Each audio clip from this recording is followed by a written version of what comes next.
Hello and good morning to all of you. मैं आशा करती हूँ कि आप सब बिल्कुल ठीक होंगे और एक बार फिर से आप सभी का स्वागत है हमारे channel current affairs by Ravi पे। तो फ्रेंड्स, ये है हमारी डेली करंट अफेयर्स की क्लासेस और यहाँ पर हम हर दिन मोस्ट इम्पॉर्टेंट 15 करंट अफेयर्स को डिस्कस करते हैं डिटेल्ड एक्सप्लेनेशन और रिवीजन को इंक्लूड करते हुए। तो आज है 31 ऑफ जुलाई यानी इस मंथ का लास्ट डे। तो आज हम देखेंगे 31 जुलाई 2026 के 15 मोस्ट इम्पॉर्टेंट करंट अफेयर्स। ठीक है, तो अगर आप किसी भी वनडे एग्जाम की तैयारी कर रहे हैं तो करंट अफेयर्स को बेस्ट तरीके से पढ़ने के लिए आप हमारे चैनल को फॉलो कर सकते हैं। यहाँ पर हम कोशिश करते हैं कि अगर आपने हमारे चैनल को अपने कीमती वक्त में से आधा घंटा दिया है तो हम आपको इसका मैक्सिमम आउटपुट प्रोवाइड करें। और हम ये कोशिश करते हैं कि अगर आपने हमारे चैनल पर ट्रस्ट किया है तो आपको फिर किसी और सोर्स पर ना जाना पड़े। ठीक है, तो अगर आप हमारे साथ कंसिस्टेंट बने रहेंगे 10 से 15 दिन तो आप खुद देखेंगे कि कैसे करंट अफेयर्स में धीरे धीरे आपका स्कोर इम्प्रूव हो रहा है और आप इसमें ज़्यादा कॉन्फिडेंट फील कर पा रहे हैं। तो ये कुछ हमारे स्टूडेंट्स का फीडबैक है। ये सारे बच्चे पहले हमारे साथ जुड़े थे कुछ दिनों पहले और धीरे धीरे करके उनका स्कोर बढ़ने लगा और वो कहीं ना कहीं फिर सेलेक्ट हो गए। तो फ्रेंड्स, आप भी हमारे साथ ट्राई लेकर चेक कर सकते हैं। बस कंडीशन एक ही है कि आपको हमारे साथ कंसिस्टेंट बने रहना है और अपने आप के साथ ऑनेस्ट रहना है। ठीक है, तो विद दिस नोट चलिए हम आज की अपनी क्लास स्टार्ट कर लेते हैं। हमारे सेशन की शुरुआत होती है क्विक रिवीजन के साथ। मीन्स हमने एक दिन पहले जो 15 करंट अफेयर्स डिटेल में किए होते हैं उनको हम अगले दिन दोबारा से वन लाइनर फॉर्मेट में रिवाइज करते हैं। तो कल हमने पहला क्वेश्चन किया था, जुलाई 2026 में जारी बिमको ICS सी फेयरर वर्कफोर्स रिपोर्ट 2026 के अनुसार दुनिया का दूसरा सबसे बड़ा नाविक आपूर्तिकर्ता देश कौन सा बन गया है? तो ये है भारत। इस मामले में शीर्ष 3 देश थे फिलीपींस, भारत और चीन। नेक्स्ट है 20 से 29 जुलाई 2026 तक चीन के हांगझोउ में आयोजित ICCF वर्ल्ड कप 2026 में भारत ने यहाँ पर कुल कितने पदक जीते? तो कुल हमने 4 पदक जीते हैं। इनमें से 1 स्वर्ण था, 1 रजत और 2 कांस्य पदक शामिल थे। नेक्स्ट है जुलाई 2026 में केंद्र सरकार ने भारतीय रिजर्व बैंक को किस मूल्य वर्ग के पॉलीमर नोटों के फील्ड ट्रायल की मंजूरी दे दी है? तो ये थे 10 और 20 रुपए के नोट। क्वेश्चन नंबर 4 था, 31 जुलाई से 2 अगस्त 2026 तक कॉमनवेल्थ पीस मेडिएशन कॉन्फ्रेंस का आयोजन कहाँ पर किया जा रहा है? तो ये इवेंट हो रहा है राजस्थान के जयपुर में। इस इवेंट के लिए हमारी थीम है peace mediation and the rule of law. Question number 5 है, विश्व हेपेटाइटिस दिवस 2026 हमने कब मनाया है? तो 28 जुलाई को। और इस साल की हमारी थीम है हेपेटाइटिस आइए इसे खत्म करें। नेक्स्ट है, जुलाई 2026 में संयुक्त राष्ट्र महासभा ने किसे संयुक्त राष्ट्र मानव अधिकार उच्चायुक्त के रूप में दूसरे कार्यकाल के लिए फिर से चुन लिया है? इनका नाम है वोल्कर टर्क। कंट्री याद रखिएगा, ये ऑस्ट्रिया देश को बिलोंग करते हैं। अगला है, जुलाई 2026 में यूनेस्को की विश्व धरोहर समिति के 48वें सत्र में कुल कितने स्थलों को खतरे में पड़ी विश्व धरोहर की सूची में शामिल कर लिया गया?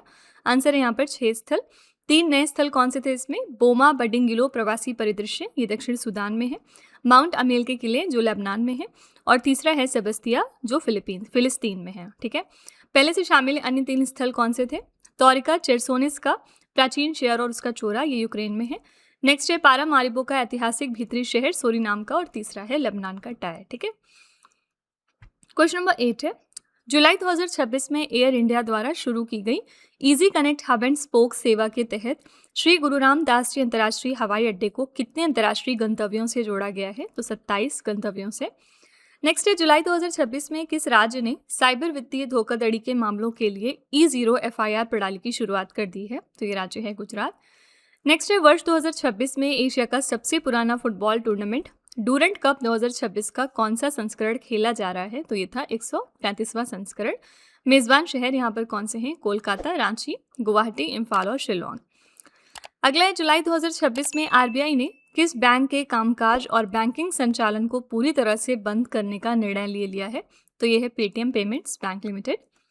नेक्स्ट है, जुलाई 2026 में टेस्ट क्रिकेट इतिहास में लगातार 5 विकेट मेडन ओवर फेंकने वाले दुनिया के पहले गेंदबाज कौन बन गए? तो ये हैं जस्टिन ग्रीव्स, ये वेस्ट इंडीज के प्लेयर हैं।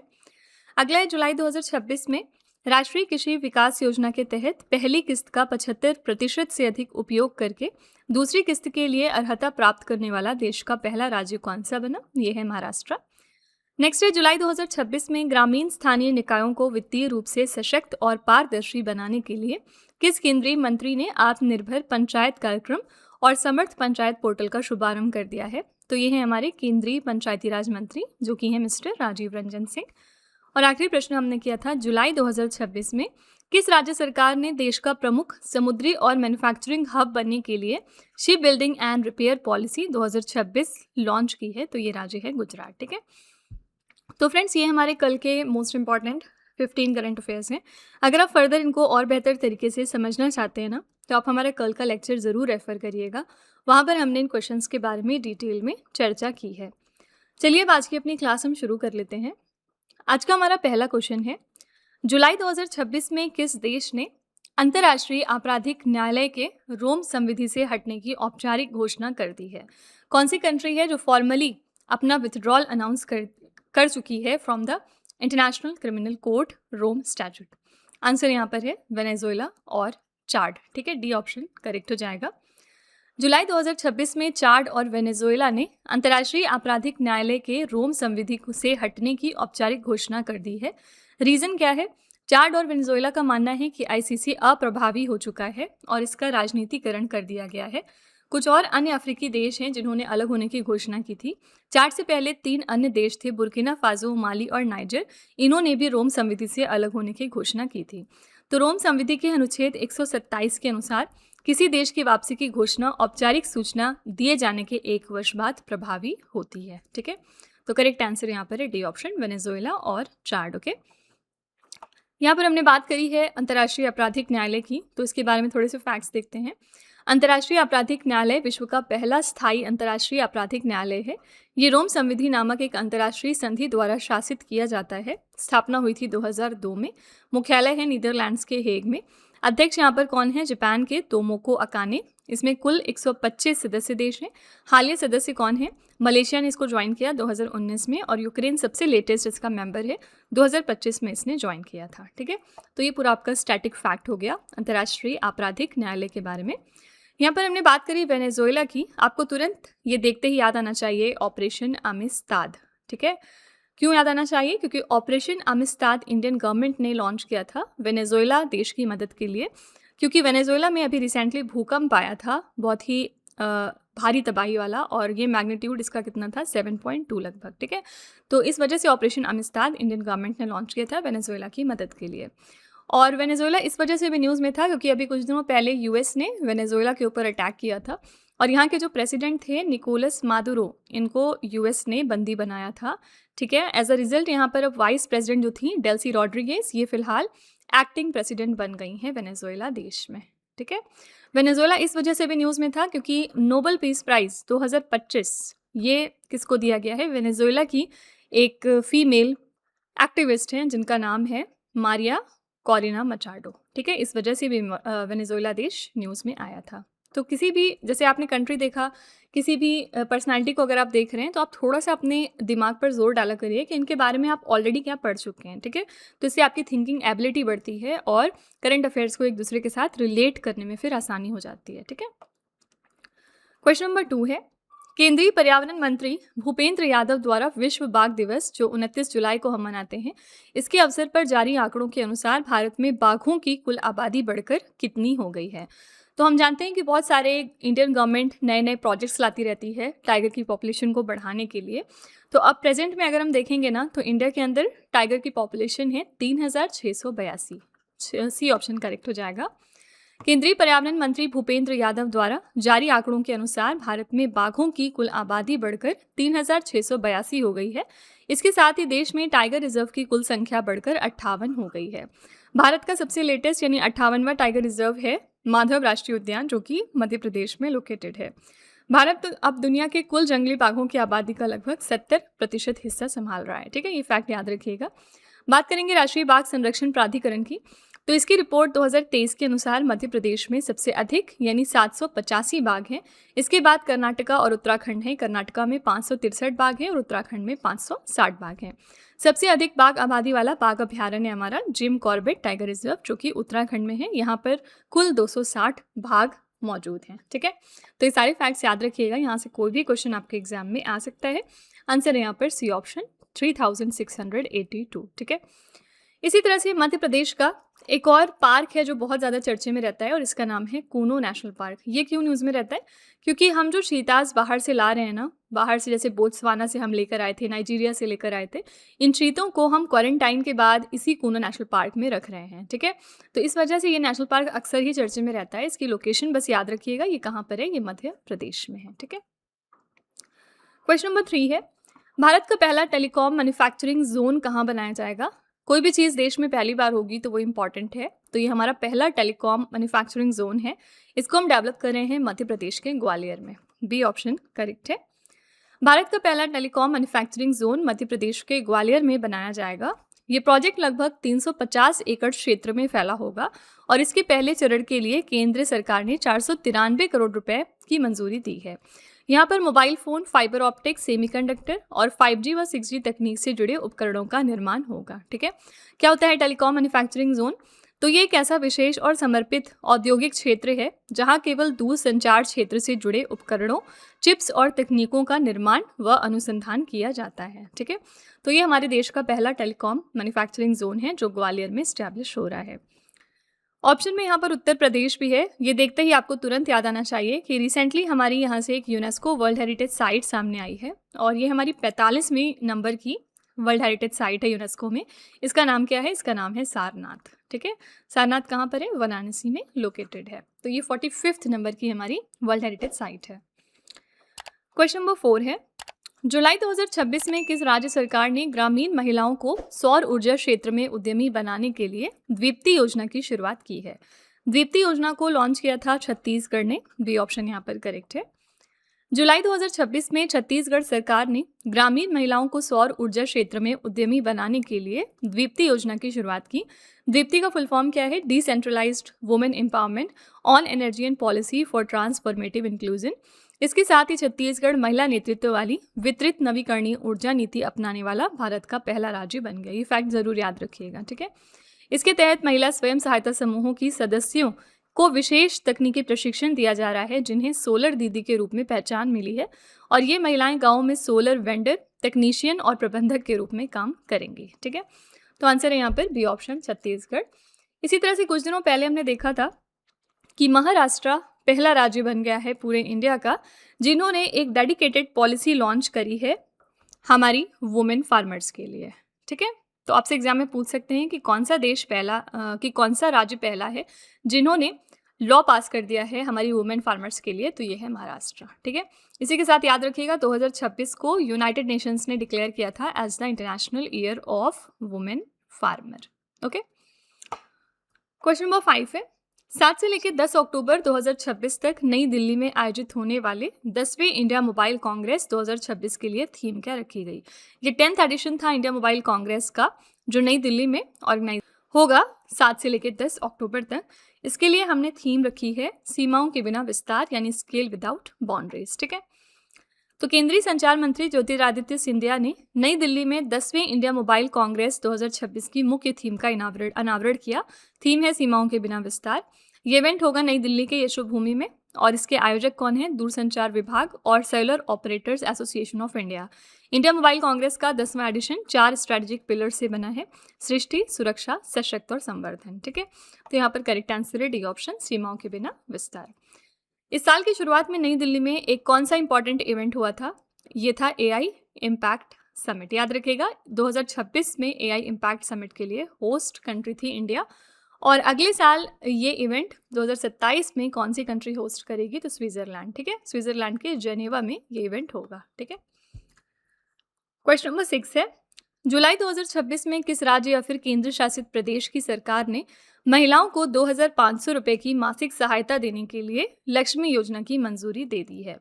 लक्ष्मी योजना रिसेंटली पास हो गया है दिल्ली में। बी ऑप्शन करेक्ट है। जुलाई 2026 में दिल्ली सरकार ने महिलाओं को 2,500 रुपए की मासिक वित्तीय सहायता प्रदान करने के लिए दिल्ली लक्ष्मी योजना को मंजूरी दे दी और इसका मुख्य उद्देश्य है दिल्ली की गरीब और मध्यम वर्गीय महिलाओं को आर्थिक रूप से आत्मनिर्भर और सशक्त बनाना, ठीक है? तो करेक्ट आंसर यहाँ पर बी ऑप्शन, दिल्ली। दिल्ली पिछले दिनों अपने परिवर्तन स्कीम की वजह से भी न्यूज़ में था, ठीक है? इसका फुल फॉर्म क्या था इसके अंदर, वो सब हम ऑलरेडी पीछे बात कर चुके हैं अपने पुराने सेशंस में। अगर आप इनके बारे में डिटेलिंग जानना चाहते हैं तो आप हमारे पुराने लेक्चर्स को रेफर करिएगा। बाय द वे, ये जो परिवर्तन स्कीम है ना, इसका पर्पस क्या था, जो भी हमारा कॉमर्शियल व्हीकल है दिल्ली में उसको मॉडर्न बनाना ताकि पोल्यूशन कम हो सके। ठीक है, क्वेश्चन नंबर 7 है, जुलाई 2026 में भारतीय नौसेना ने समुद्री रक्षा को मजबूत करने के लिए 7वां anti submarine warfare shallow watercraft launch किया। क्या नाम है इसका, आपको ये बताना है। इसका नाम है मछलीपट्टनम। ठीक है, सी ऑप्शन यहाँ पर करेक्ट हो जाएगा। तो जुलाई 2026 में भारतीय नौसेना द्वारा लॉन्च किए गए 7वें anti submarine warfare shallow watercraft का नाम मछलीपट्टनम रखा गया। इसके निर्माण करता है कोचीन शिपयार्ड लिमिटेड और इसे कोचीन शिपयार्ड लिमिटेड ने 29 जुलाई 2026 को लॉन्च किया। ये माहे श्रेणी के तहत बनाया गया 7वां पोत है और नामकरण का आधार क्या है, तो इसका नाम आंध्र प्रदेश के ऐतिहासिक बंदरगाह शहर मछलीपट्टनम के नाम पर रखा गया। ठीक है, क्या होते हैं ये anti submarine warfare shallow watercraft? तो ये तटीय और उथले पानी के क्षेत्रों में दुश्मन की पनडुब्बियों का पता लगाने, उनका पीछा करने और उन्हें नष्ट करने के लिए बनाए गए विशेष छोटे युद्धपोत होते हैं। ठीक है, तो आंसर यहाँ पर है सी ऑप्शन मछलीपट्टनम। पिछले दिनों हमने आईएनएस मालवन के बारे में बात की थी, ये भी चर्चे में था। ये सेकेंड शिप है हमारी माहे क्लास की। ठीक है, और ये भी एक तरह की anti submarine warfare shallow watercraft है। खास बात क्या है, इसमें जो मटेरियल यूज़ हुआ है इसको बनाने में, शिप को, उसमें 80% इंडिजिनस कंटेंट है, यानी इंडिया के अंदर इसको 80% तैयार किया गया। ठीक है, अभी रिसेंटली इसको कमीशन किया गया था, कहाँ से, कर्नाटका से, और इसको बनाया किसने है, कोचीन शिपयार्ड लिमिटेड ने। सारे फैक्ट्स याद रखिएगा आईएनएस मालवन के बारे में भी। ठीक है, क्वेश्चन नंबर 8 है, स्कॉटलैंड के ग्लासगो में आयोजित कॉमनवेल्थ गेम्स 2026 में पुरुषों की 100 मीटर T47 पैरा ट्रैक स्पर्धा में स्वर्ण पदक जीतने वाले पहले भारतीय पुरुष पैरा एथलीट कौन बन गए हैं? इनका नाम है Dilip Mahadu Gavit. D option correct है। दिलीप महादू गावित राष्ट्रमंडल खेलों के इतिहास में पैरा ट्रैक स्पर्धा में स्वर्ण पदक जीतने वाले पहले भारतीय पुरुष पैरा एथलीट बन चुके हैं। इन्होंने इस रेस को मात्र 10.71 सेकेंड में पूरा करके एक नया कॉमनवेल्थ गेम्स रिकॉर्ड बना दिया है। भारत के ही मोहम्मद बासिल मोरसिंगना काथी ने 10.83 सेकेंड का समय लेकर इसके पहले रजत पदक जीता है। ठीक है, तो भारतीय लॉन्ग जंपर मुरली श्रीशंकर ने राष्ट्रमंडल खेल 2026 में पुरुषों की लंबी कूद स्पर्धा में 8.9 मीटर की छलांग लगाकर रजत पदक जीता है। तो ये सारे जो हमारे प्लेयर्स हैं ना, इनको लिख लीजिएगा आप एक नोट में, और इनके स्पोर्ट का नाम भी लिख लीजिएगा कि ये किस स्पोर्ट से रिलेटेड है। ऐसे क्वेश्चन एग्जाम में पूछे जाते हैं क्योंकि। ठीक है, और इस साल जो हमारा ये कॉमनवेल्थ गेम्स हो रहा है स्कॉटलैंड के ग्लासगो शहर में, यहाँ पर अभी रिसेंटली हमारी वेट लिफ्टर मीराबाई चानू भी न्यूज़ में आई थी। किस वजह से? मीराबाई चानू ने एक नया रिकॉर्ड सेट किया है। इन्होंने देश के लिए पहला गोल्ड मेडल जीत लिया है women's 48 kg weight lifting event में। ठीक है, इस वजह से न्यूज़ में आ गई थी, ये भी फैक्ट याद रखिएगा। क्वेश्चन नंबर 9 है, जुलाई 2026 में संसद में जारी आंकड़ों के अनुसार वित्त वर्ष 2025 और 26 में भारत का कुल निर्यात कितने अमेरिकी डॉलर के रिकॉर्ड स्तर पर पहुंच गया है? तो भारत का यहाँ पर जो टोटल एक्सपोर्ट है ना, उसकी वैल्यू पहुंच चुकी है 863.1 बिलियन डॉलर। ये ऑप्शन करेक्ट है। वित्त वर्ष 2025 और 26 में भारत का कुल निर्यात रिकॉर्ड 863.1 बिलियन डॉलर रहा है, जिसमें से वस्तु निर्यात था 441.8 बिलियन डॉलर और सेवा निर्यात था 421.3 बिलियन डॉलर। इसमें मुक्त व्यापार समझौतों के साझेदार देशों का माल निर्यात में 40.5% हिस्सा रहा है। वित्त वर्ष 2025 और 26 के दौरान भारत का सबसे अधिक वस्तु निर्यात आसियान देशों और इसके बाद संयुक्त अरब अमीरात को हुआ है। ठीक है, आसियान देशों को हमने 38.42 अरब डॉलर सेंड किए हैं और यूएई को 37.36 अरब डॉलर। ओके, तो यहाँ पर करेक्ट आंसर था ए ऑप्शन।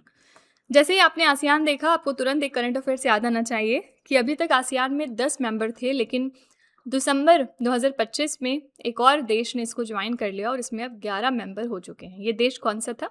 ये था टिमोर लेस्टे। तो टिमोर लेस्टे ने ज्वाइन किया है आसियान को। ठीक है, क्वेश्चन नंबर 10 है, जुलाई 2026 में देश भर की ग्राम पंचायतों के डिजिटल बुनियादी ढांचे को सुदृढ़ बनाने के लिए दानवीर पहल किस मंत्रालय ने शुरू की है? दानवीर पहल की शुरुआत की है पंचायती राज मंत्रालय ने। बी ऑप्शन करेक्ट है। तो जुलाई 2026 में देश भर की ग्राम पंचायतों के डिजिटल बुनियादी ढांचे को मजबूत करने के लिए दानवीर पहल पंचायती राज मंत्रालय द्वारा शुरू की गई। इस पहल का शुभारंभ पंचायती राज मंत्रालय के सचिव विवेक भारद्वाज द्वारा किया गया। इस पहल का उद्देश्य क्या है? ग्राम पंचायतों में कंप्यूटरों की कमी को दूर करना और स्थानीय स्तर पर डिजिटल गवर्नेंस व पारदर्शिता को बढ़ावा देना। तो ये मेरी पंचायत ऐप के माध्यम से संचालित होती है, जो डिजी हार्ट मार्केट प्लेस और राष्ट्रीय सूचना विज्ञान केंद्र के साथ जुड़ी हुई है। ठीक है, तो यहाँ पर करेक्ट आंसर हो जाएगा बी ऑप्शन, पंचायती राज मंत्रालय। याद रखिएगा, हमारे मिनिस्टर कौन है पंचायती राज के? ये हैं मिस्टर राजीव रंजन सिंह, जिनको हम ललन सिंह के नाम से भी जानते हैं। ठीक है, क्वेश्चन नंबर 11 है, ट्रैक्सन द्वारा जारी रिपोर्ट के अनुसार भारत के किस निजी अंतरिक्ष स्टार्टअप ने जुलाई 2026 तक सर्वाधिक स्पेस स्टार्टअप फंडिंग हासिल की है? तो ये है स्काईरूट एरोस्पेस, जो आजकल बहुत चर्चे में बनी हुई है। ट्रैक्सन की रिपोर्ट के अनुसार जुलाई 2026 तक स्काईरूट एरोस्पेस ने सर्वाधिक $150 मिलियन की स्पेस स्टार्टअप्स फंडिंग हासिल की है। इसके साथ ही स्काईरूट एरोस्पेस भारत की पहली स्पेस टेक यूनिकॉर्न कंपनी भी बन गई है। और इस रिपोर्ट के अनुसार भारतीय निजी स्पेस टेक इकोसिस्टम ने जुलाई 2026 तक 241 फंडिंग राउंड के माध्यम से कुल $871 मिलियन जुटाए हैं। भारत में स्पेस टेक फंडिंग का मुख्य केंद्र बेंगलुरु बना है, जिसने कुल सेक्टर फंडिंग का 57% हिस्सा आकर्षित किया। ठीक है, सर्वाधिक फंडिंग वाले शीर्ष 3 भारतीय स्पेस स्टार्टअप कौन से हैं? पहले स्थान पर है स्काईरूट एरोस्पेस, दूसरे पर है पिक्सले और तीसरे पर है अग्निकुल कॉस्मोस। ठीक है, तो यहाँ पर करेक्ट आंसर है बी ऑप्शन, स्काईरूट एरोस्पेस। और ये पिछले दिनों न्यूज़ में था बिकॉज ऑफ विक्रम-1। विक्रम-1 क्या है? ये हमारा इंडिया का पहला प्राइवेटली डेवलप्ड ऑर्बिटल क्लास का रॉकेट है। ठीक है, और रिसेंटली इसको स्काईरूट एरोस्पेस ने लॉन्च भी किया था, तो इसका नाम याद रखिएगा, ये है विक्रम-1। क्वेश्चन नंबर 12 है, जुलाई 2026 में भारत की पहली सीधी कमर्शियल कंटेनर मालगाड़ी कोलकाता पोर्ट से रवाना होकर किस पड़ोसी देश के विराटनगर कस्टम्स यार्ड तक पहुंची, जिसमें कैनोला की खेप भेजी गई थी? तो ये हमारी ट्रेन कहाँ पर गई है? आंसर हो जाएगा नेपाल। ठीक है, सी ऑप्शन करेक्ट है। जुलाई 2026 में भारत की पहली सीधी कमर्शियल कंटेनर मालगाड़ी कोलकाता पोर्ट से रवाना होकर भारत के पड़ोसी देश नेपाल के विराटनगर कस्टम्स यार्ड तक पहुंची है। 40 वैगनों वाली इस पहली मालगाड़ी में कैनोला की खेप भेजी गई थी।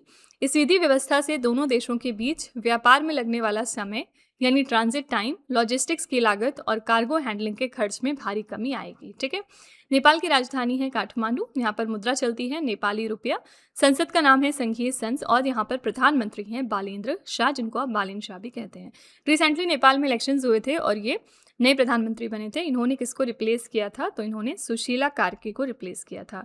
याद रखिएगा, सुशीला कार्की नेपाल के इतिहास में पहली फीमेल यानी पहली वुमेन प्रधानमंत्री बनी थी। ठीक है, क्वेश्चन नंबर 13 है, राष्ट्रीय ऊंट अनुसंधान केंद्र ने किस दुर्लभ भारतीय ऊंट नस्ल को विलुप्त होने से बचाने के लिए विशेष संरक्षण एवं प्रजनन कार्यक्रम शुरू किया है?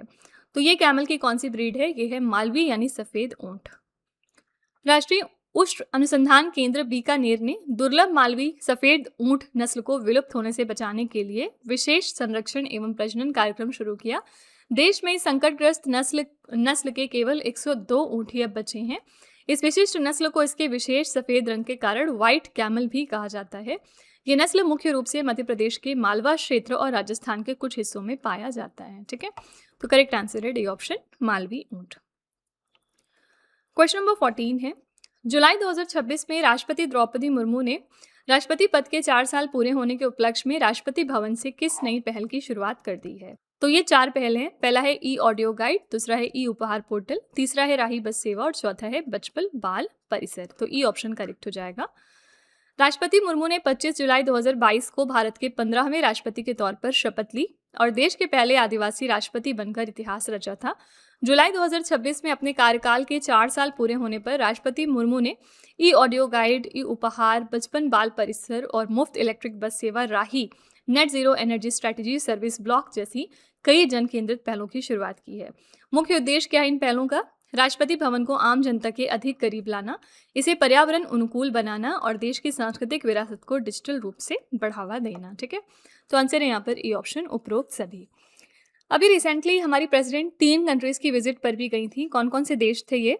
पहला है यहाँ पर मोल्डोवा, दूसरा देश था नॉर्थ मैसेडोनिया, ठीक है, और तीसरा कौन सा देश था? इसका नाम है रोमानिया। इन तीनों कंट्रीज की विजिट पर गई थी हमारी president Droupadi Murmu. Question number 15 है, 29 जुलाई 2026 को संत शिरोमणि गुरु रविदास महाराज जी की 650वीं जयंती के उपलक्ष्य में समरसता संकल्प अभियान कहाँ से शुरू किया गया? इसकी शुरुआत हुई है वाराणसी से। संत शिरोमणि गुरु रविदास महाराज जी की 650वीं जयंती के उपलक्ष्य में समरसता संकल्प अभियान की शुरुआत काशी से की गई। ये राष्ट्रव्यापी अभियान 29 जुलाई 2026 को उनकी जन्मस्थली काशी से प्रारंभ हुआ है, जो 20 फरवरी 2027 तक चलेगा। मुख्य उद्देश्य क्या है? गुरु रविदास के समता, सामाजिक न्याय, समानता और मानवता के संदेश को जन जन तक पहुंचाना। और संत शिरोमणि गुरु रविदास जी भारत के भक्ति आंदोलन के एक महान संत, दार्शनिक, कवि और समाज सुधारक थे। 14वीं से 15वीं शताब्दी के बीच इनका जन्म हुआ था उत्तर प्रदेश के वाराणसी में। ठीक है, तो आंसर यहाँ पर था सी ऑप्शन, वाराणसी। तो फ्रेंड्स, ये थे आज के हमारे most important 15 current affairs. I really hope कि आपको ये हमारा सेशन पसंद आया होगा और आप ज़रूर कुछ ना कुछ नया सीख कर ही जा रहे होंगे। चलिए फिर आपके टेस्ट पर चलते हैं। लास्ट में हम आपके लिए 3 क्वेश्चन का एक छोटा सा टेस्ट रखते हैं, जो इसी वीडियो में से होता है, ये चेक करने के लिए कि आपने कितना पढ़ा, कितना समझा। पहला क्वेश्चन है आपके लिए, केंद्रीय पर्यावरण मंत्री भूपेंद्र यादव द्वारा विश्व बाघ दिवस के अवसर पर जारी आंकड़ों के अनुसार भारत में बाघों की कुल आबादी बढ़कर कितनी हो गई? दूसरा क्वेश्चन है, जुलाई 2026 में किस राज्य सरकार ने ग्रामीण महिलाओं को सौर ऊर्जा क्षेत्र में उद्यमी बनाने के लिए दीप्ति योजना की शुरुआत की है? और तीसरा क्वेश्चन है, जुलाई 2026 में किस देश ने अंतर्राष्ट्रीय आपराधिक न्यायालय के रोम संविधि से हटने की औपचारिक घोषणा कर दी है? तो ये 3 क्वेश्चंस आपके लिए हैं एज अ होमवर्क। इनका जवाब आपको कमेंट में लिखना है और इसी के साथ हमारी क्लास यहाँ पर एंड होती है। आप अपना फीडबैक कमेंट में ज़रूर लिखिएगा कि आपको ये क्लास कैसी लगी। अगर आपकी तरफ से कोई सजेशन है, कुछ आप इसमें इम्प्रूवमेंट चाहते हैं, तो आप वो भी कमेंट में लिख सकते हैं। तो फ्रेंड्स, इसी तरह के बेस्ट क्वालिटी कंटेंट और अच्छी प्रेपरेशन के लिए आप हमारे चैनल के साथ जुड़े रहिए। मिलते हैं नेक्स्ट क्लास में। Till then stay tuned. Thank you so much for watching. Also don't forget to like, share and subscribe our channel. तो फ्रेंड्स, वीडियो को एंड करने से पहले बस यहाँ पर एक छोटी सी इन्फॉर्मेशन है आपके लिए। अगर आपको हमारी जीएस या फिर करंट अफेयर्स की ई बुक चाहिए, तो आप उसके लिए हमारी वेबसाइट www.ravibookspdf.com को रेफ़र कर सकते हैं। यहाँ पर आपको ऐसी मंथली मैगजीन्स भी मिल जाएंगी सेपरेट मंथ की, जिसमें हमने 600 से ज़्यादा क्वेश्चंस बहुत ही डिटेल में डिस्कस किए हैं। आप देख सकते हैं कि हर क्वेश्चन को हमने किस तरह वेल एक्सप्लेन किया है, highlights, important point, static GK और पिक्चर्स का यूज़ करते हुए, ताकि आपको प्रॉपर अंडरस्टैंडिंग हो सके। तो अगर आप इंटरेस्टेड हैं तो आप इस नंबर को रेफ़र करिएगा 9888749999। ठीक है, ये हमारी बुक्स की वेबसाइट है जिसका नाम है www.raviaditipublication.com। यहाँ पर आपको डिफरेंट बुक्स मिल जाएंगी, जैसे कि 25,000 प्लस जीके जीएस की ये वाली 1 लाइनर बुक है। इसके अलावा कंप्यूटर जीके, सामान्य विज्ञान, एनसीईआरटी के नोट्स डिफरेंट सब्जेक्ट्स में। तो इसके लिए भी आप इसी नंबर को रेफ़र कर सकते हैं अगर आप इंटरेस्टेड हैं तो। साथ ही ये है हमारा mobile application Ravi study app. Play store पर जाकर आप इसको अपने फ़ोन में यहाँ से इंस्टॉल कर सकते हैं। इसमें आपको डिफरेंट कैटेगरीज़ मिलेंगी और बहुत सारे फीचर्स मिलेंगे जिनकी हेल्प से आप अपनी प्रिपरेशन को बेहतर कर सकते हैं। इसमें एक कैटेगरी यहाँ पर आपको मिलती है करंट अफेयर्स पेड वीडियो की। ये हमारा एक तरह का कॉम्बो DCA का कोर्स है, जिसमें आपको एड फ्री वीडियो मिलेगा फर्स्ट ऑफ ऑल। देन यहाँ पर 15 क्वेश्चंस का क्विज आपको देते हैं हम। 15 क्वेश्चंस का PDF है एक्स्ट्रा की पॉइंट्स के साथ साथ, और इस कोर्स के लिए हम आपको लाइफ टाइम वैलिडिटी भी प्रोवाइड करते हैं। तो अगर आप इसमें से कोई भी कोर्स परचेज करना चाहते हैं तो उसके लिए आप इस नंबर को रेफ़र कर सकते हैं। ठीक है।